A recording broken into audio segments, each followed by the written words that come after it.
అట్లాగే వేదిక ముందున్న మా గౌరవ ఎమ్మెల్యేలు చాలా మంది ఉన్నారు.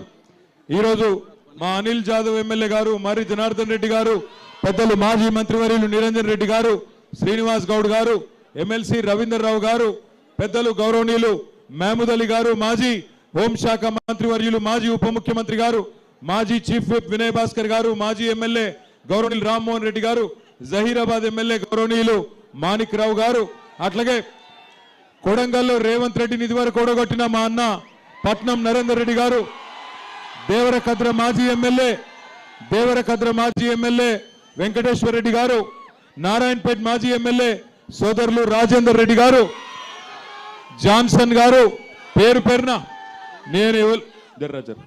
నేను ఎవరెవరు పేరు చెప్పలేదో వాళ్ళు జర మనసులోనే తిట్టుకోండి, బయటకు తిట్టకుర్రి.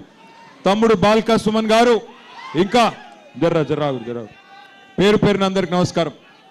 పెద్దలు మాగంటి గోపీనాథ్ గారిని మీరు 5 ఏళ్ల కోసం శాసనసభ్యుడిగా ఎమ్మెల్యేగా 2023లో మీరు గెలిపించినారు.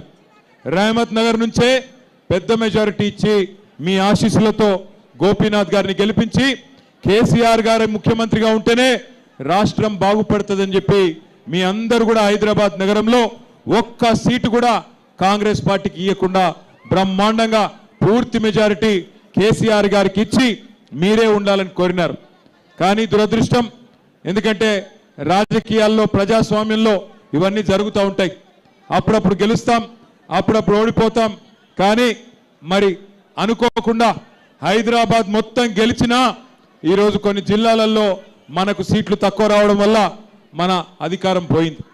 అధికారం పోయిన సంవత్సరంన్నర పాటు మాగంటి గోపీనాథ్ గారు మీ సేవలో, జూబ్లీహిల్స్ నియోజకవర్గ సేవలో, మీ రహమత్ నగర్ డివిజన్ సేవలో ఎల్లవేళలా నిమగ్నమై పనిచేసినారు. మీకు తెలుసు, ఇక్కడే ఇదే రహమత్ నగర్లో ఎస్పీఆర్ హిల్స్ ఉంటుంది, శివమ్మ పాపిరెడ్డి హిల్స్. పీజేఆర్ గారి తల్లిదండ్రుల పేరు మీద శివమ్మ పాపిరెడ్డి హిల్స్ ఉంటుంది. అక్కడ గోపీనాథ్ గారు మరి ఆనాడు మీకోసం, ఇక్కడ ఉండే పేదల కోసం అక్కడ విలువైన 500-600 కోట్ల విలువైన స్థలాన్ని కాపాడి మీకోసం, మీ పిల్లల కోసం, మీ భవిష్యత్తు కోసం ఆ స్థలంలోనే బతుకమ్మైనా, ఆ స్థలంలోనే మరి బ్రహ్మాండంగా క్రిస్మస్ అయినా, ఏ ఆటల పోటీలు పెట్టాలన్నా అక్కడనే ఆ స్థలాన్ని కాపాడి మీకోసం పెట్టిన విషయం మీకు తెలుసు.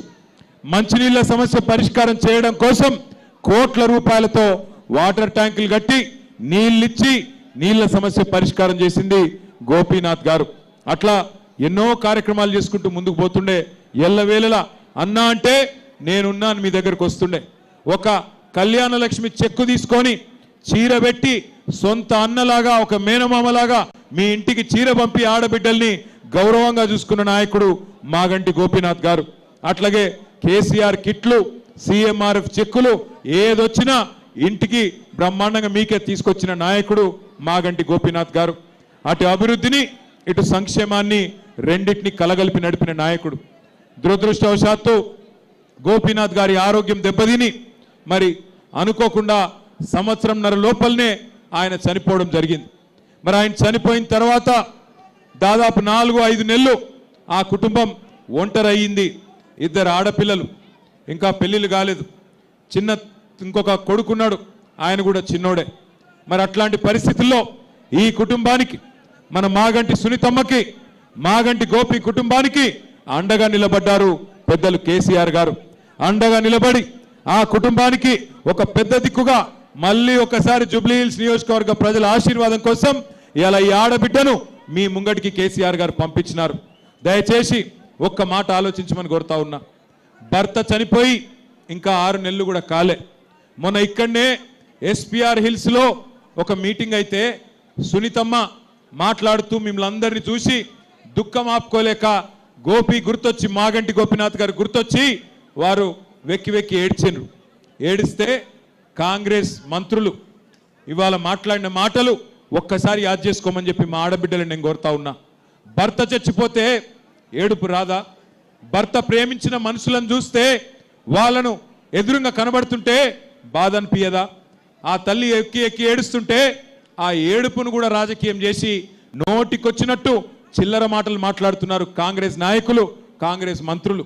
ఆ కన్నీటిలో దానిలో కూడా రాజకీయం చేసిన అరాచకపు పార్టీ కాంగ్రెస్ పార్టీ. ఇలా ఒక్క ఆడబిడ్డను ఓడగొట్టడం కోసం ఈ ఒక్క సీటు కోసం ముఖ్యమంత్రి గారు కాలికి బల్పం కట్టుకొని తిరుగుతా ఉన్నాడు. అట్లాగే 14 మంది మంత్రులు ఒక్కొక్కరు ఇవాళ గల్లీ గల్లీ తిరుగుతున్నారు. రేమత్ నగర్లో, యూసుఫ్ గూడాలో, అట్లాగే అన్ని డివిజన్లలో గల్లీ గల్లీ తిరుగుతూ ఉన్నారు. నేను ఒక్క మాట దయచేసి మిమ్మల్ని ఆలోచించమని కోరుతా ఉన్నా. ఈ రెండేళ్లలో ఏ ఒక్క మంచి పనన్నా కాంగ్రెస్ పార్టీ చేసి ఇగో ఈ పని చేసినా నాకు ఓటేయండి అని అడిగే పరిస్థితి ఉందా? నిన్న ముఖ్యమంత్రి గారు వచ్చినారు, ఇక్కడికి పక్కనే ఉన్న డివిజన్కి వచ్చినారు. నేను ఇదివరకు కూడా మేము కూడా 10 ఏళ్ళు మీ దయతోని మీ ఆశీర్వాదంతోని పెద్దలు కేసీఆర్ గారి నాయకత్వంలో ప్రభుత్వాన్ని నడిపినాం. 10 ఏళ్ళు ఉన్నాం మీ ఆశీర్వాదంతో. ఈ 10 ఏళ్లలో మేము కూడా ఎలక్షన్లు కొట్లాడినాం. 2 సార్లు జిహెచ్ఎంసీ ఎలక్షన్లు కొట్లాడినాం, 10-12 ఉప ఎన్నికలు కొట్లాడినాం, బై ఎలక్షన్స్ కొట్లాడినాం. కానీ ఎన్నడన్నా ఒక్క దగ్గరన్నా మమ్మల్ని గెలిపియకపోతే అన్ని రద్దు చేస్తాం అని మాట్లాడినామా? ఎన్నడన్నా ఎన్నికల్లో ఈ రకమైన మాటలు మనం చూసినామా ఒక ముఖ్యమంత్రి గారి నోటి నుండి? దయచేసి మీరు ఆలోచించండి. ముఖ్యమంత్రి రేవంత్ రెడ్డి ఇవాళ తెలంగాణ ప్రజలకు, జూబ్లీహిల్స్ ప్రజలకు బెదిరిస్తున్నాడు, ధమ్కీలు ఇస్తున్నాడు. మీరు నాకు ఓటేయకపోతే రద్దు చేస్తా అంటున్నాడు. నేను ఒక్కటే చెప్తా ఉన్నా, రేవంత్ రెడ్డి రద్దు చేస్తా అని ఎగిరెగిరి పడితే జూబ్లీహిల్స్ ప్రజలు పెట్టే వాతలకు నీ ప్రభుత్వమే ఆగమయ్యే రోజు దగ్గరలోనే ఉన్నది. యాది పెట్టుకో. ఇదేమి ఏడి తెలంగాణ, గుడ్డి తెలంగాణ కాదు, చైతన్యవంతమైన తెలంగాణ. నీలాంటి వాళ్ళను చాలా మందిని చూసినాం గతంలో కూడా.